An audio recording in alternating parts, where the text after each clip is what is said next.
Perkenalkan, nama saya Miko Dimas Tepu dengan NIM 210306170, Prodi Peternakan, Fakultas Pertanian, Universitas Sumatera Utara.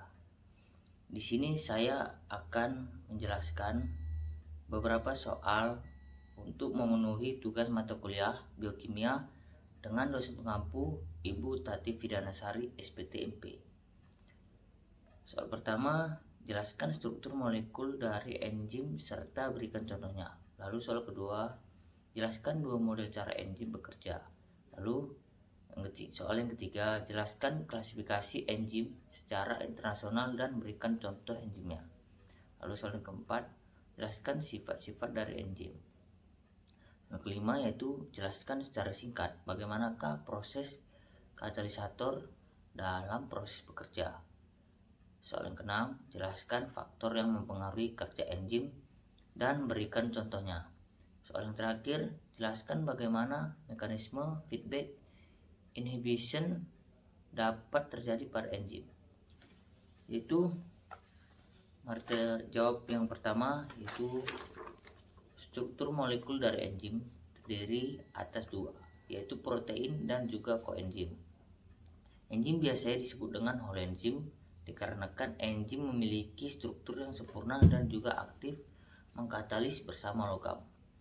Lalu kita masuk ke struktur yang pertama, yaitu ada protein. Pada protein biasanya sering disebut apoenzim. Pada apoenzim ini bersifat dominan pada enzim dan mudah dipengaruhi oleh suhu dan juga pH. Lalu kedua ada kofaktor. Ialah katalis yang mampu meningkatkan kerja enzim. Sedangkan ion organik dalam gugus prostetik disebut koenzim yang berfungsi untuk memindahkan zat kimia dari satu enzim ke enzim lain. Kofaktor dibedakan menjadi dua, yaitu koenzim atau senyawa organik di mana senyawa kovalen akan diberikan dan akan berikatan dengan enzim, dan kedua ada gugus prostetik. Contoh enzimnya yaitu amilase, tripsin, lipase, DNA polymerase dan lain-lainnya. Lanjut yang kedua yaitu ada mode kunci atau lock and key, di mana suatu enzim hanya bisa berikatan dengan satu substrat saja pada sisi aktifnya. Gembok diibaratkan enzim dan substrat diibaratkan kunci. Lalu enzim dan substrat tersebut berikatan menjadi kompleks enzim substrat. Substrat akan diubah menjadi produk, lalu dia akan lepas dari enzim. Lalu ada model yaitu kecocokan terinduksi, di mana kofaktor akan berikatan dengan sisi allosterik dengan cara mengubah bentuk sisi aktif enzim agar dapat mengikat substrat tertentu. Setelah itu substrat akan diubah menjadi produk dan lepas dari enzim. Soal ketiga yaitu oksidorreduktase enzim, yaitu adalah enzim yang dapat mengkatalis reaksi oksidasi atau reduksi suatu bahan. Contohnya alkohol dehidrogenase. Lalu ada transferase, enzim transferase yaitu enzim yang ikut serta dalam reaksi pemindahan atau disebut dengan transfer suatu radikal atau gugus. Contohnya heksokinase. Lalu ada hidrolase enzim. Enzim hidrolase ini merupakan kelompok enzim yang sangat penting dalam pengolahan pangan, yaitu enzim yang mengkatalisis reaksi hidrolisis suatu substrat atau pemecahan substrat dengan pertolongan molekul air. Contohnya yaitu ada tripsin. Selanjutnya yaitu ada liase. Enzim liase adalah enzim yang aktif dalam pemecahan ikatan C5C ikatan C50 dengan tidak menggunakan molekul air. Contohnya yaitu pirufat dekarboksilase. Selanjutnya ada isomerase. Enzim isomerase adalah enzim yang mengkatalisasi reaksi perubahan konfigurasi molekul dengan cara pengaturan kembali atom-atom substrat sehingga dihasilkan molekul baru. Contohnya maleat isomerase. Lalu ada ligase. Terakhir Enzim ligase adalah enzim yang mengkatalisis pembentukan ikatan-ikatan tertentu.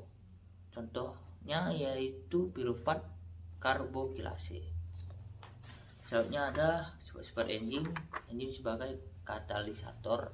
Enzim merupakan katalis yang dapat mengubah laju reaksi tanpa ikut bereaksi. Lalu yang kedua itu enzim itu suatu protein.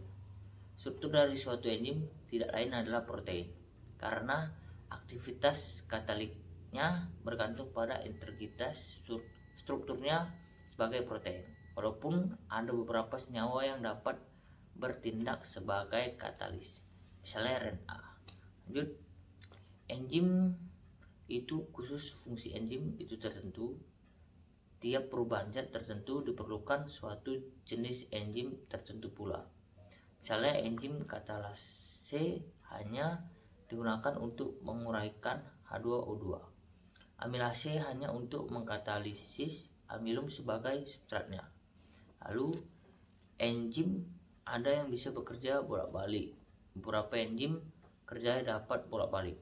Misalnya enzim lipase dapat bekerja untuk mengkatalisis molekul lemak menjadi komponen penyusunnya, yaitu asam lemak gliserol, asam lemak dan gliserol, atau sebaliknya menyusun lemak dari komponennya.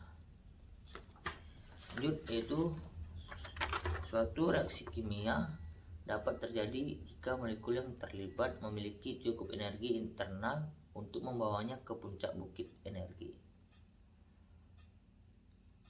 Menuju bentuk reaktif yang disebut tahap transisi. Energi aktivitas suatu reaksi adalah jumlah energi dalam kalori yang diperlukan untuk membawa semua molekul pada 1 mol senyawa pada suhu menuju tingkat transisi pada puncak batas energi. Suatu reaksi kimia dapat dipercepat dengan 2 cara, yaitu yang pertama meningkatkan suhu dan kedua dengan memberinya katalis. Lalu suhu kerja suatu enzim sangat dipengaruhi suhu lingkungannya. Setiap kenaikan suhu 10 oC, kecepatan enzim akan menjadi 2 kali lipat. Itu pada pH, semua enzim peka terhadap perubahan pH dan non-aktif pada lingkungan pH sangat rendah dan pH tinggi. Contoh, enzim pepsin memiliki pH optimum 2, sedangkan enzim tripsin memiliki pH optimum 8,5. Lalu konsentrasi enzim, substrat dan kofaktor. Jika pH dan suhu suatu sistem enzim adalah konstan dan jumlah substrat berlebihan, maka laju reaksi adalah sebanding dengan jumlah enzim yang ada. Sebaliknya, jika pH, suhu dan konsentrasi enzim konstan, maka laju reaksi adalah sebanding dengan jumlah substrat. Lalu yang terakhir yaitu pengontrolan model feedback inhibition, di mana enzim yang bekerja pada tahap awal E1 dihambat kerjanya oleh produk akhir yaitu Z, memberikan keuntungan pada sel, yaitu organisme tersebut dapat mengatur suplai energi dan mencegah menumpuknya senyawa intermediate yaitu B, C, D dan lainnya selama proses metabolisme bekerja.